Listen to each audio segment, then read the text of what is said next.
performance to the three new inclusions make selection a bit easier this week? Yeah, well, it did, and a few forced ones as well. It's that time of the year where we get challenged around, I guess, getting through a season, 22 rounds, and I think every club is going through something similar at the moment. We got some sore players. We got a young group, so we get challenged with that. So we've made a couple of decisions around Josh Rochelle firstly. One we may have even looked at last week and didn't make the call, but we'll do that this week. We'll freshen him up. We lose Tex through the health and safety, unfortunately, because that's that experience ahead of the ball that he brings is critical to us. So with that, we make a couple of decisions around that as well. Rob, you want to be stuck in reserves for too long, then you must be amazed with that performance. Yeah, well, I mean, no, not amazed with the performance. It was an outstanding performance. We expected him to go back and perform well. It was more than just game day. It was the way Rob behaved during the week. He is an incredible leader, which is why he's in our leadership group. And we challenged him around where some of his form was at, probably with the month or so leading in.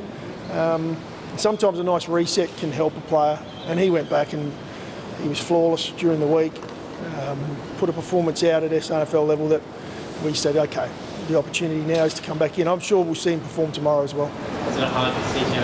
You wanted to give Swanee a couple of games. A good run in the team, but then Rob does that. What was the fun balance? Yeah, and a really hard conversation with Strawny to say you're not doing anything wrong as such. You're working really hard. You're playing some good footy.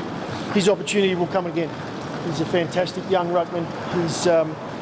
He's actually not that young anymore. He's got some experience under his belt. He's played against some of the best when he's come up and played at AFL level. So he's doing a fantastic job for us, and I'm sure we'll see him sooner rather than later at AFL level again. Did you ever think of 2 rucks? I mean, you haven't really done it. You know that you've done it once. I think you get markets. Yeah, we did. We talked through that during the week and slid the magnets around to see what it would look like. Looked at our opposition. We didn't feel like this week was the week for it.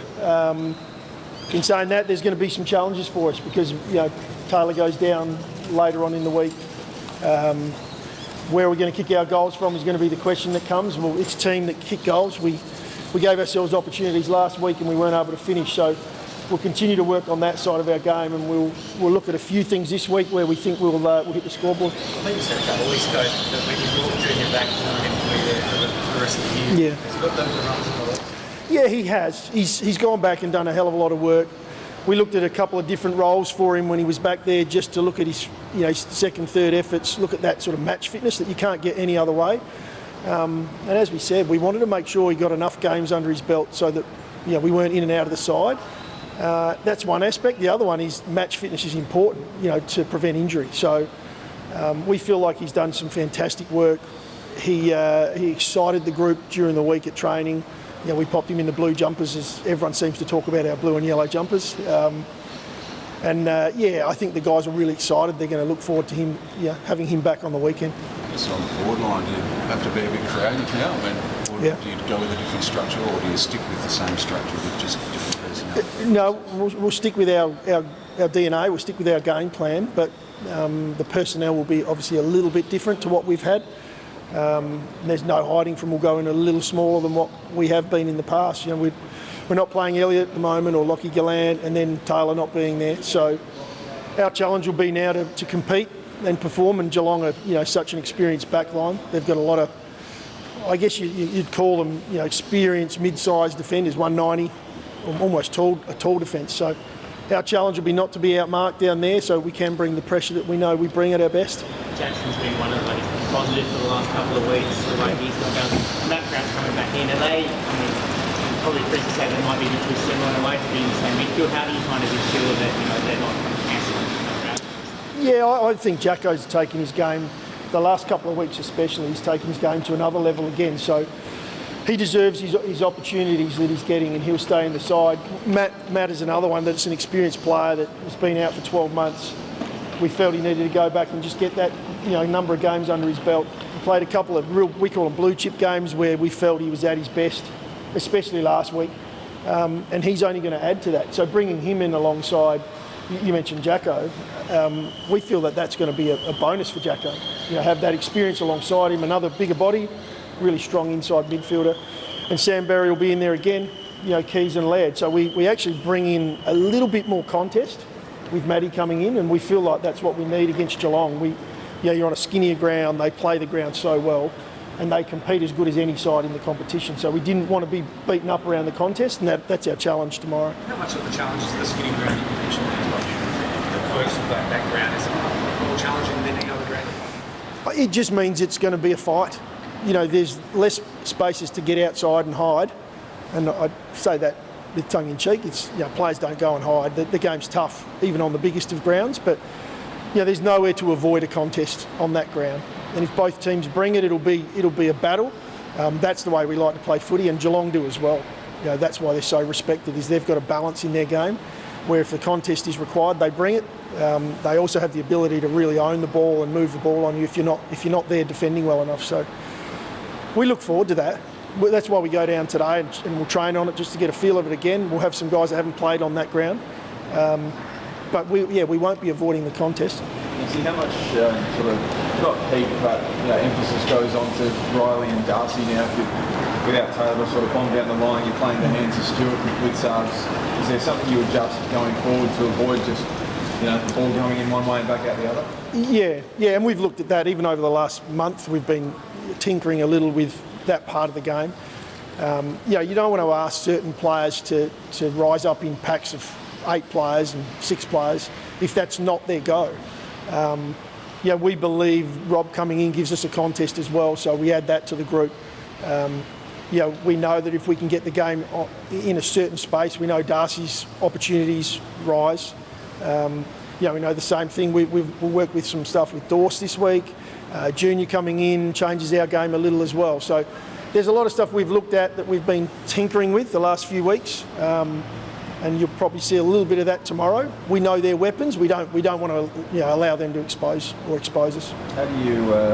What do you say to Darcy? A bit of frustration with him from fans, particularly. We know he's good. He's very good when he gets a shot on goal. And Samford didn't really, kick a huge bag, but came in and had a quiet week last week. What do you say to him? Does he need a word?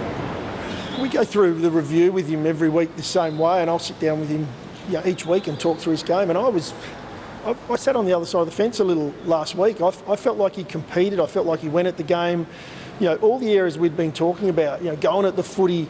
He had a small patch there where we saw some of what it is we want to see going forward. It's now just impacting the game consistently throughout. But I've got no doubt the work he's doing is going to put him in the position that we're after. And we'll start getting supporters, being really proud of what they're seeing on the ground. And a disappointing but probably predictable end of the season for Paul Seedsman. Could you just talk us through the decision to get into that stage and what, maybe just some insight on what he's still battling with? Yeah, look, the decision's around health and the person.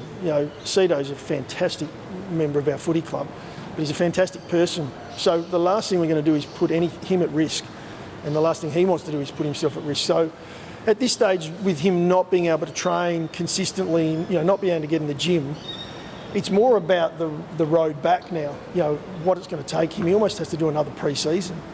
So when you start to factor in that time frame, he's progressing well. And I'm mindful of my language because we all jump on it. He's flying. It's like he has his moments, but he is progressing well, and he's in a good headspace at the moment.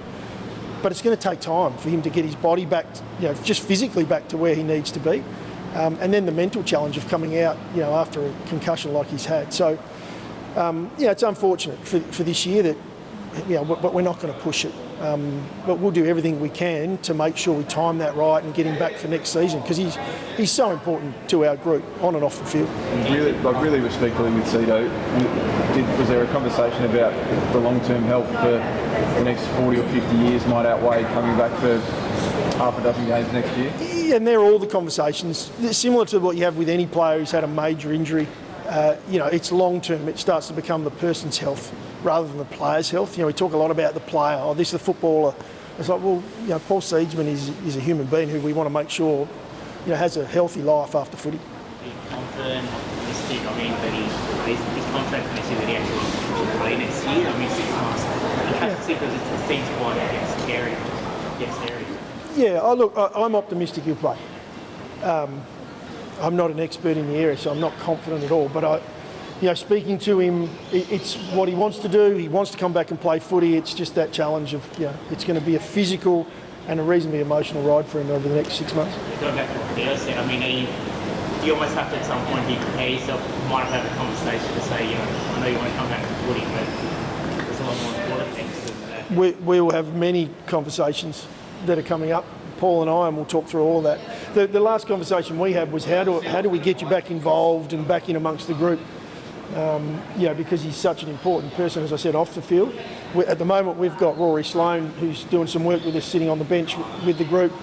That's incredible what it is to have a playing leader on the bench, what they can add to the group. So for Paul, it'll be how do we integrate him back in that way. Would you like to see the club bringing in the mid-season draft now that you have 2 additional spots available?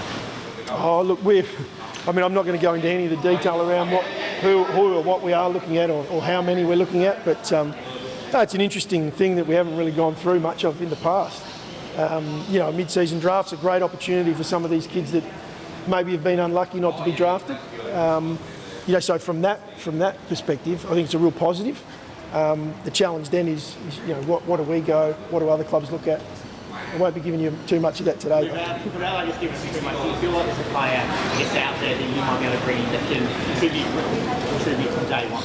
Yeah, there are some fantastic players out there that are being looked at by a lot of clubs. Nixie, Geelong, I think they're 40 from 48 in the last, since 2016. They've dropped 8 games in 6 or so years down there. I think Sydney are the only team. Sydney and GWS have pinched multiple games down there. Is there a sense of belief? What are some of the keys? I mean, on paper it looks like a bit of a mismatch, but I'm sure you don't see it that way. We go down with a lot of confidence, and I know people will look at it and say, hang on, you're coming off 4 losses. It's like, well, our momentum, we believe, is heading in the right direction. Our last 2 games, we've had our opportunities. We haven't got the result in the end. And that's been really disappointing and frustrating for our supporters and our members and for us. But we go down with a lot of confidence of where our game's at the moment. We lose a little bit of experience, bring some in. We're looking at that balance all the time. But our group will go down and have a real crack at it. I guess they're due. They've won that many in a row. Got to look at it that way, right?